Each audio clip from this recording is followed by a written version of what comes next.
Conversations. You guys, welcome to today's conversation.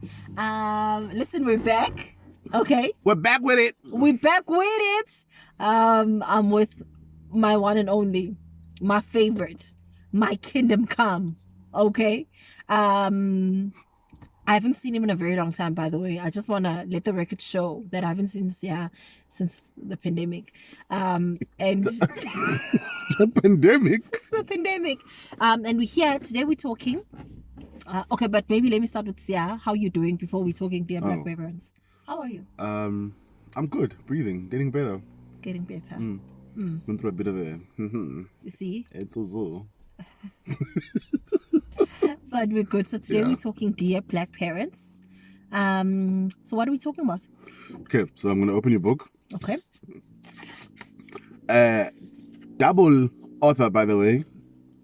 Two times. Let the record show. 1, 2, and hey, your first book was pink, Yes. and your second book is, well, Hello. black parents. Black parents. That's us one day. You gonna be a black parent? Yes, you are gonna be a black parent. So I thought you were into. Okay. let's not. So Sia is looking at the chapters of Dear Black Parents and is gonna pick a chapter, and that's what we're going with. Ooh, lesson 10. Lesson 10. Yeah. Your marriage relationship is their love teacher. We can go with that.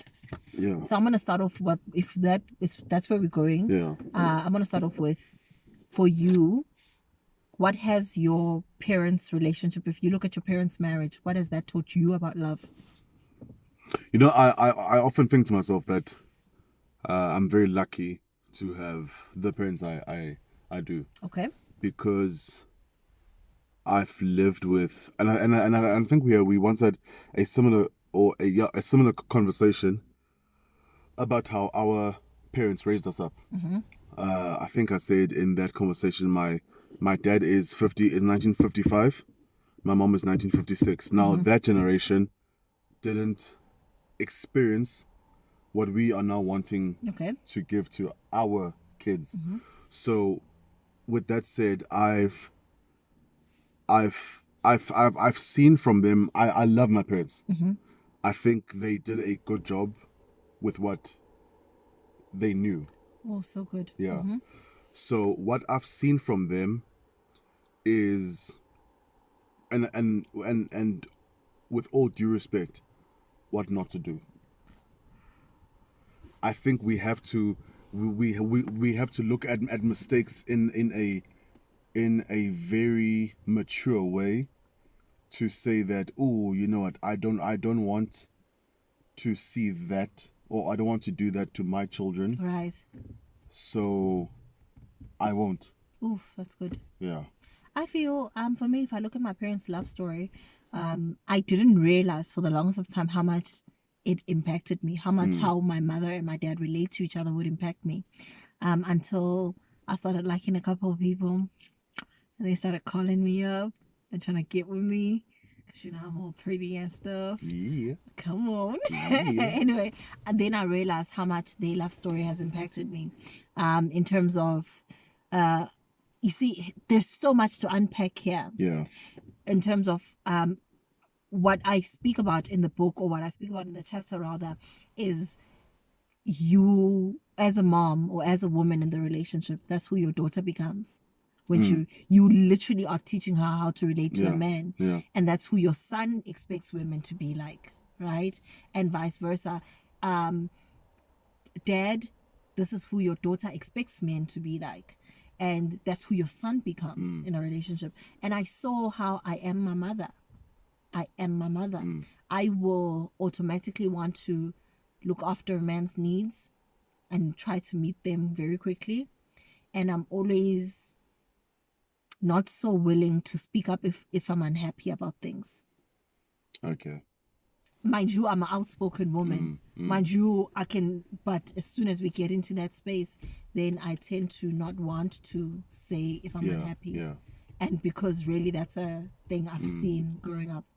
I mean, even with that, I've got I've got family, I've got friends who some of them grew up in a single parent household. Right. So in their relationships, they tend to want to overcompensate for what they didn't have. Ooh, that's good. I mean, like, well, one of my friends grew up with her mom. Her dad wasn't there. Well, for unfortunately for her, he passed away. So Sure. she almost like and I remember speaking to her about this one relationship. She almost pushed him away because she wasn't used to having a man want to be there Sure. because he was Yeah, never yeah. there. And want to be there and will be there and will Exactly. continuously. It's Yeah. hard. It's Yeah. hard. It's hard. It's hard. Right. And I also, by the way, my parents they were married, but they were in a long distance marriage. There's a good 10 years of their marriage where they were not with each other. Sure. And I almost want to say it looks like it didn't matter. It looks like, they made it, but it impacted me. Of course it's going to, because you are a part of their life. You Does are this not part, just a part answer of our question that we were asking just a couple of minutes ago? Which question again? The thing of, I said to you, I tend to be attracted to situations. Oh yes, yeah. I wonder Yeah. if You know what? Our what we see in our parents, it holds a lot more weight than we are willing to admit to. oh, that's good, right? Because even the toxic things, Yeah. even because you can know here that this is not how a man is supposed to treat a woman. And if, say, for example, you grew up in because I talk about how as parents you need to be careful of being in a toxic relationship thinking that your children don't see. Yo. Right? Because a lot of the times parents will stay in these toxic relationships, and I think thinking that your children don't see, it doesn't matter, it's your little love life or whatever, but they will become the very thing you teach and you lay the ground of, or you lay the law of.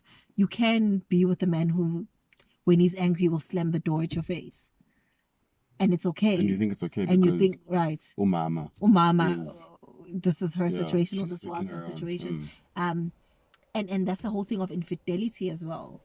It's not okay for a man, for you to have children with 50 people. 50 different people. Oh, the whole community. And she stays with you, right? Because you teach those children. We make it okay. Yeah. We make it okay. So we have children who will say, I mean, it's not a big deal. At least I know about the other woman. I hate that. I hate that too. What do you mean? What do you even mean he respects me, sis? What do you even mean? A man who respects you will not even bother asking for the other girl's number. You know what I also don't like, even though it's a completely different topic. Polygamy.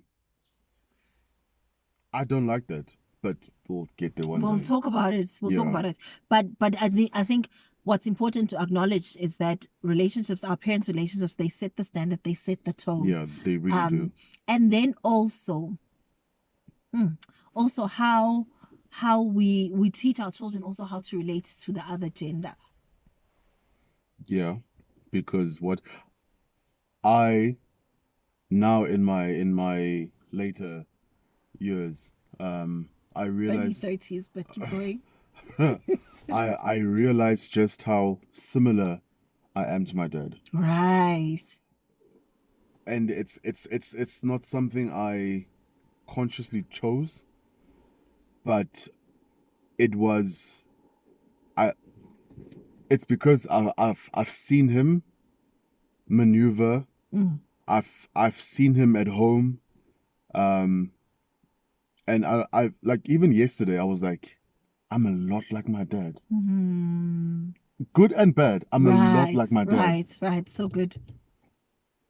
It's frightening, actually, because we don't realize it, but being around our parents, we really do take from them more than our DNA. Of course. Or more than their DNA, rather. Of course, I believe that 1,000%. We take away, I think the reason why I wrote the book was because of that. Yeah. Was really because of that. We take away their spending habits. Because I think when I talk about money, we take away we even take their sexual habits, believe it or not. We take so much from our parents. We take their praying habits. Yeah. We become literally our parents. I love what you just said now about the good and the bad. I think I had a live with Undi, and he mentioned how it was weird for him when he realized that weird for him if he ever realized, or if he could ever imagine, if his dad ever came and said, yo, I think I made a mistake by doing this and this and this to you. Okay. If his dad ever came and said sorry, because that would mean that if my dad can make mistakes, so can I. Yeah. And it was really a thing of we're not better than our parents. So if I almost want to say, well, all of us are struggling with relationships. Most of y'all are struggling with relationships. Let me just take myself quickly out of that equation. A lot of us are struggling with relationships. A lot of y'all are struggling. I'm gonna fix that. I'm not talk you off. I'm not talk you off. I'm not part of that. My relationship is gonna be good. Yes, actually. Yeah, it's gonna be good. But I think our generation struggles with relationships also, and we think we're better. We think we know better, but it's really coming from, have we ever had healthy relationships to begin with? Or yes, I know they talk about but our parents' relationships, they stay together, and so we don't know how to stay together because of I can't stay if I'm not happy, right? Our parents' relationships did have a little bit of toxicity as well. A lot of toxicity as well. And so, but they were able to get to the other side, be it very unhealthily or whatever. And so now here we come. Remember now, we are just like our parents. We are just like our parents. We may know a little bit better. We may have a bit more resources, but we're exactly just like them. So now our relationships are struggling to last longer. Okay. Because we are saying, I can't stand the toxicity. But what we're struggling to do is to get rid of the toxicity. Yeah. Again, I've said in a previous conversation, relationships work when two people choose to fight for it to work. Absolutely. And I almost want to say when two people are there for the other person. Yeah. I mean, it's sad to see many relationships lasting because they don't want to experience the humiliation of divorce. Sure. They don't want anyone saying, "Oh, bandla, it's Aram. Wahluleka emshadweni." Sure. And those are really toxic things to ever say. And also because they don't want to start again. Exactly. Or be alone even. Yeah. Or I've already had children with this person, I might as well. Yeah. So and I think a lot of our parents may have stayed together because of something like that. Like that, yeah. And also culturally, I think we especially that generation, divorce was. It's not a part of the. Yeah. Please just pass me a book. I think I want to read a little piece from Dear Black Parents. And I think it's so true what you're saying about how a lot of we stayed because uzoyapi, basically uzoyapi, and who wants to start again? Well, there it is. Okay. I like the. So what had happened was, I'd say in this particular chapter,